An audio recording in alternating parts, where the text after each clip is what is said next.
Bonsoir à tous et ceux qui sont encore là pour ces quelques minutes de synthèse. Voilà. Je reviens effectivement un tout petit peu en arrière. Le maire de Bordeaux, Pierre Urmic, avait commencé ce matin en évoquant de nous souhaiter une fructueuse journée. Il est parti assez rapidement après pour, j'imagine, plein d'obligations. Mais en tout cas, ce que j'en retiens, moi, pour y avoir assisté à tous ces débats, ces échanges avec effectivement ces expertises, des gens reconnus, très reconnus dans leur discipline, que j'ai moi-même lu et écouté en tant qu'étudiant il y a quelques années et qui nous ont fait part effectivement de leur recherche assez longue menée sur un certain nombre de territoires. En tout cas, que voilà, et puis la richesse également des tables rondes avec ces multiples intervenants et experts de leur domaine qui nous ont amené un certain nombre d'éléments pour comprendre effectivement cette agroécologie, ces questions de flux qui sont revenues au fur et à mesure de la journée. Et donc j'ai retenu justement trois clés, trois points assez essentiels, peut-être assez transversaux. J'ai essayé cet exercice peut-être un peu difficile de piocher un peu de ci, de là dans les différentes présentations et interventions pour tenter de trouver ces points de convergence. Et j'en ai trouvé un qui a peut-être pas été cité justement par un certain nombre des intervenants, qui est le terme un peu scientifique, un peu complexe, mais que j'aime bien et que je vais essayer de vous introduire assez rapidement, qui est le terme de multifonctionnalité. Et à travers la diversité des paysages, on a eu les exemples des haies avec leurs impacts sur le milieu biophysique, sur le climat, sur le cycle de l'eau, sur la biodiversité, sur les services de régulation.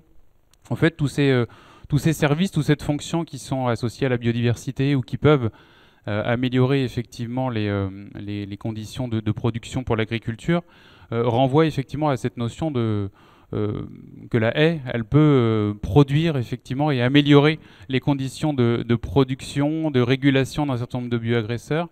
Et donc c'est bien un côté multifonctionnel, elle va apporter plusieurs services, un bouquet de services qui va favoriser comme ça l'agriculture. Cet après-midi, on a évoqué aussi les couverts végétaux, la diversité végétale, la diversité des traits racinaires. Donc là, on n'est plus trop à l'échelle du paysage, mais plutôt à l'échelle parcellaire. Et c'est donc aussi un élément important, je pense, qu'il va falloir creuser. Il y a sûrement des résultats scientifiques, des données techniques aussi qui sont disponibles pour les agriculteurs, pour le monde agricole. Mais il y a encore besoin effectivement d'un certain nombre d'éléments et de recherches à mener pour améliorer un peu notre compréhension de comment ces différentes espèces végétales, ces traits racinaires, ces morphologies racinaires, vont être capables de se compléter, de moins possible se concurrencer et permettre effectivement l'acquisition de l'eau, des nutriments qui peuvent permettre effectivement de maximiser ces flux et ce stockage dans les parcelles agricoles. Donc ce premier terme là de multifonctionnalité. Alors je tourne la page, mais ce sera assez bref. Le suivant, c'était qui a été évoqué pendant la première présentation ce matin, de proximité spatio-temporelle. Et à la fois, quand on regarde d'un point de vue environnemental, écologique, le flux d'individus, d'auxiliaires de culture depuis les haies vers les habitats cultivés environnants, ou quand on s'intéresse au collectif d'agriculteurs, aux manières dont ils ont de partager des bonnes et des moins bonnes expériences aussi de transition, de pratiques agroécologiques mises en place. Je trouve que le terme de proximité est assez similaire dans les deux cas. Proximité spatio-temporelle, où effectivement il y a besoin sous différentes formes des collectifs d'agriculteurs qui se sont mis en place depuis maintenant plusieurs années, ou plus récemment le terme de Living Lab, qui est effectivement plutôt une transposition de ce qui s'est fait depuis très longtemps dans des zones ateliers depuis des dizaines d'années, mais en tout cas de co-construire, de co-partager de la connaissance scientifique et de co-construire aussi ensemble avec des agriculteurs, des chercheurs, des acteurs du monde agricole autour de ces pratiques agroécologiques pour convaincre certains réticents éventuellement à l'adoption de ces pratiques, et puis aussi, comme l'ont évoqué mes collègues de l'INRA, faire un terrain de jeu, de recherche aussi, pour démontrer ou parfois invalider effectivement les résultats associés à la mise en place de certaines pratiques. Voilà, et un dernier terme aussi que je retiens, c'est effectivement le terme de temps de résidence qu'on a évoqué aussi à de nombreuses reprises pendant cette journée, avec la dynamique de l'eau, dans les paysages bocagers de Bretagne, où effectivement les haies vont jouer un rôle très fort dans un effet tampon sur retenir l'eau et éviter ces phénomènes d'érosion massif qui peuvent être constatés lorsqu'on a augmenté effectivement la surface des parcelles.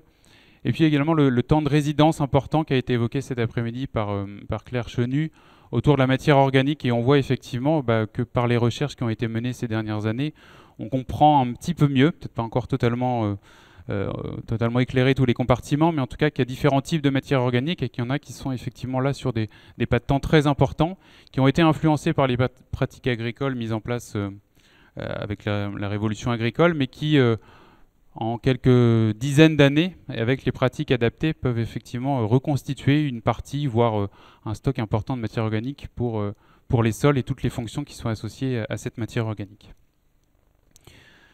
Voilà. Pour terminer, je reviendrai aussi sur un élément qui m'a interpellé ce matin et qui était très intéressant par cette présentation décalée de M. Frani, autour effectivement des aspects sociaux, psychologiques et sociaux autour de cette transition. Et il a cité, alors j'ai oublié l'auteur, mais je regarderai, que la minoration des pratiques environnementales, on pouvait constater une minoration des problématiques environnementales lorsqu'elles étaient comparées à des problématiques économiques. Et donc c'est effectivement un enjeu évidemment majeur qui a été soulevé par un certain nombre de questions, qui a été également soulevé par la présentation auquel on vient d'assister, où effectivement à un moment, même si on sait très bien qu'on va dans une bonne direction avec certaines pratiques, avec l'abandon de certaines intrants de synthèse qui vont plus être massivement utilisés, des impératifs économiques peuvent aussi s'imposer aux agriculteurs pour la production. Et donc ça nécessite effectivement ces politiques publiques, cet accompagnement du risque qu'on a entendu à plusieurs reprises également, pour justement aider les agriculteurs, aider la production agricole pour se passer de certains produits, arrêter éventuellement l'utilisation de certaines pratiques, mais aussi pouvoir assurer, alors peut-être pas les mêmes rendements qu'il y a quelques années, surtout avec ces conséquences du changement climatique, mais en tout cas de garder une pérennité, une stabilité économique pour les exploitations agricoles.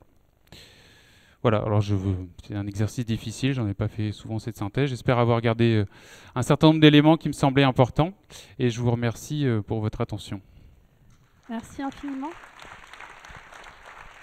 Merci. Alors, merci de cette conclusion qui en fait couvre le premier des 4 points dont je voudrais parler. Je voudrais vous proposer un point technique, un coup de chapeau, un coup de gueule et puis une perspective d'espoir. Pour l'aspect technique, c'est plus que bien brossé comme portrait. Ce qui se passe là, c'est qu'on voit très bien qu'on n'est pas dans une posture intellectuelle ou dans une posture politique. Même si on y arrive, on est sur de la technique. Il y a des connaissances, il y a des idées techniques qui se dessinent. Bien sûr, il reste encore à faire de la recherche. De toute façon, l'histoire ne sera jamais finie par rapport à la recherche. Et nous serons toujours en évolution culturelle. Donc, il y a des choses à améliorer, mais il y a déjà de l'existant, il y a déjà du consistant. Et la preuve, c'est que un certain nombre de pratiques agroécologiques se propagent dans le monde agricole, alors même qu'elles sont complètement sous les radars des consommateurs, et donc il n'y a pas de demande derrière des consommateurs. C'est pas comme le bio qui est une forme d'ailleurs d'agroécologie, c'est pas le problème. Mais le bio, lui, il est tiré par une demande. Ou pas d'ailleurs, quand la demande s'effondre. Mais il y a des pratiques agroécologiques qui se développent d'elles-mêmes, et c'est à ça la preuve. C'est là que je vois, moi, la preuve qu'il y a des techniques qui marchent. Le coup de chapeau, il renvoie à cette complexité, cette multifonctionnalité que tu soulignais. C'est que, finalement, on voit émerger une agriculture qui remplit plus de fonctions que de nourrir l'humanité. C'est une agriculture qui est splendide parce qu'en même temps, elle gère la quantité d'eau, elle gère la qualité de l'eau, elle gère aussi la qualité de l'air, on pourrait en parler. Elle gère le climat aussi avec le stockage de carbone, et elle gère l'avenir. Ça fait beaucoup. Mais j'aimerais finalement, évidemment, pour faire tout ça, il y a une transition qui est nécessaire, et on ne peut pas continuer à ne payer que la nourriture. J'y reviendrai dans mon dernier point. Ça, c'est le coup de chapeau. Moi, je crois en l'agriculture, et c'est pas de la flagornerie que de le dire. Je crois que ça reste le premier des secteurs, plus qu'un secteur primaire. Ensuite, le coup de gueule, c'est parce que trop souvent, j'entends insidieusement, parfois sincèrement, d'autres fois moins, mais assez souvent sincèrement, cette question de savoir est-ce qu'on va nourrir l'humanité. Alors dans une unité qui fout à la poubelle le tiers de ses ressources alimentaires, je pense qu'on a du lest à lâcher. Si on gaspille moins, on peut effectivement produire moins et nourrir autant de gens. Ce tiers, il est valable urbi et orbi, partout dans le monde. Mais il y a plus.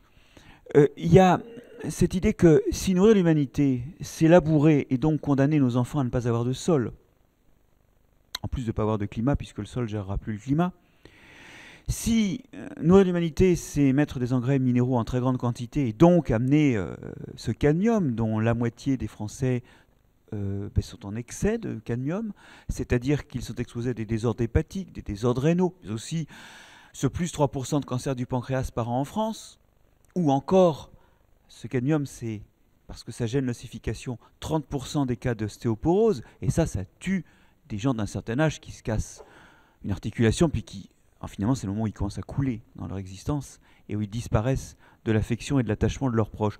Si c'est ça, nourrir l'humanité, je sais pas, il y a un problème. En revanche, on sent bien que derrière les solutions qui sont envisagées, il y a des fois où on produit autant, ou en tout cas suffisamment. Et donc, il faudra qu'on torde le cou à cette question de nourrir l'humanité quand elle est posée. Elle peut être posée naïvement, mais quand c'est quelqu'un qui est du domaine, c'est une preuve d'incompétence. Ça, c'était le coup de gueule. Et pour terminer sur la perspective d'espoir, à un moment, c'est bien d'inventer une belle agriculture, mais surtout si elle est multifonctionnelle, mais il faut que les gens en veuillent. C'est-à-dire qu'ils soient capables d'aider à la transition de cette agriculture, de subventions lors de la transition, et puis ensuite de leurs efforts d'achat. Nous en venons à la carte bancaire et à la carte d'électeur que chacun porte. Et ça, c'est peut-être le point, Joël l'évoquait, où effectivement, il y a des outils, mais ça ne va pas se faire en un jour. Et moi, je voudrais vous proposer le projet suivant, qui est celui de faire une génération qui va avec cette agriculture. Et j'en arrive à l'objet de la soirée qu'on va passer, qui est une soirée grand public autour de l'agroécologie, donc qui commence à 19h30 et où on va avoir des scientifiques et des praticiens qui vont parler, être en table ronde et interagir avec la salle sous la houlette de Françoise Vernet et Jamie Gourmaud, parce que cette idée-là, c'est d'informer les gens, et elle est portée, outre l'association de Carbouet, par la Fédération Biogé, qui se fixe, entre autres objectifs, de redonner de l'information aux citoyens pour que leur choix soit vraiment libéré parce qu'ils auront les données dans les mains, mais aussi qui se fixe pour objectif et qui n'y parvient pas beaucoup, je dois l'avouer. Je préside Biogé et je suis le premier spectateur de nos impuissances, mais aussi de nos envies, qui sont de remettre l'éducation aux sciences du vivant dans les fondamentaux, de redonner du temps à ces enseignements, de les ajouter aux fondamentaux pour que les multifonctionnalités et la complexité qui se cache derrière des actes apparemment aussi simples que de pisser, de manger ou d'avoir une relation sexuelle émergent dans ces citoyens. Et en gros, l'espoir, c'est qu'en informant les gens, en les informant mieux, demain, on forme les consommateurs qui iront avec les solutions techniques dont on a parlé aujourd'hui. Donc à tout à l'heure.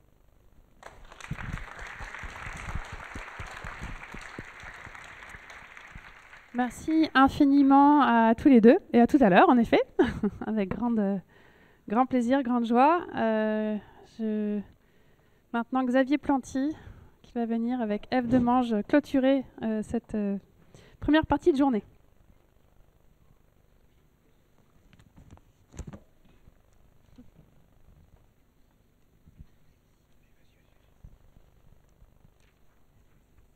Alors, au nom du maire de Bordeaux, j'aimerais remercier d'abord les chercheurs et toutes les chercheuses qui étaient présents aujourd'hui avec nous pour cette deuxième édition du Sommet de l'agroécologie qui était dédiée au flux. Vous nous avez offert des moments d'échange à la fois passionnants et très concrets. Je voudrais remercier aussi Anne-Sophie Novelle pour son art du questionnement et sa capacité à faire naître le meilleur de la pensée dans les échanges. Un grand merci à l'association agroécologique de Carbouet, Xavier Planty, le président, Marina également, la directrice Céline Colin-Bellier, Marie-Pierre Lacoste et l'ensemble de l'équipe à la manœuvre pour l'organisation de cette journée. Merci à Marie Poirot, chargée de mission résilience alimentaire à la ville de Bordeaux, pour son implication, son investissement. Et enfin, un grand merci à vous toutes et tous d'être présents, d'être venus, d'avoir partagé cette journée avec nous. Merci pour vos questions, pour vos témoignages. Je ne sais pas vous, mais moi, cette journée, ça m'a fait un bien fou. Ça m'a redonné du souffle, de l'optimisme, dans un contexte plutôt morose.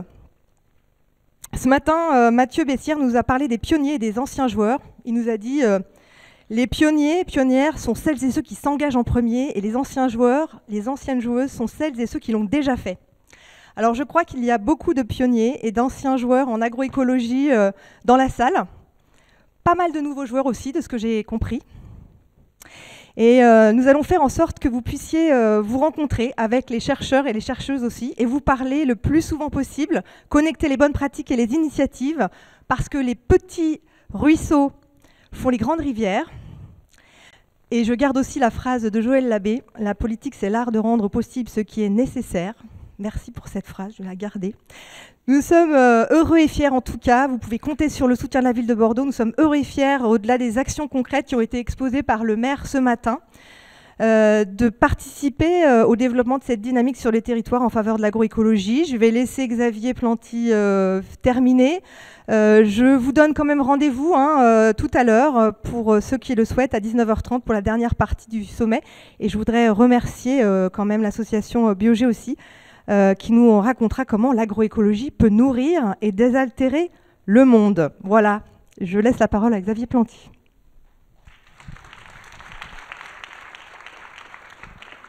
Bon, j'ai plus rien à dire, elle a tout dit. Elle a remercié tout le monde. Et moi, je dois vous remercier.